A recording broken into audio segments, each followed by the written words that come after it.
శ్రీనివాసుడు తిరుమలలో వెలవడానికి 100% మూల కారణం నారదుడే. కలియుగం ఆరంభంలో మునులంతా కలిసి ఒక పెద్ద యజ్ఞం నిర్వహిస్తారు. ఆ యజ్ఞ ఫలాన్ని త్రిమూర్తులలో ఎవరికి ఇవ్వాలో అని మునులంతా ఆలోచిస్తుండగా శాంతగుణం ఉన్నవారికే ఇవ్వాలని సలహా ఇచ్చి భృంగు మహర్షిని పరీక్షకు పంపించేది నారదుడే. భృంగు మహర్షి బ్రహ్మ శివులను పరీక్షించి చివరికి వైకుంఠానికి వెళ్తాడు.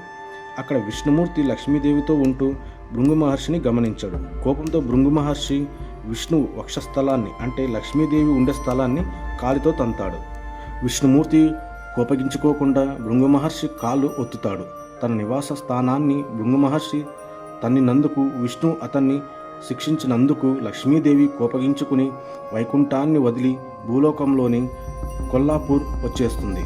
లక్ష్మీదేవి లేని వైకుంఠంలో ఉండలేక విష్ణుమూర్తి కూడా భూలోకానికి శ్రీనివాసుడిగా దిగివచ్చి తిరుమల కొండల్లో తపస్సు చేసుకుంటూ ఆ తర్వాత పద్మావతీ దేవిని పెళ్లాడి అక్కడే వెంకటేశ్వర స్వామిగా వెలిశాడు.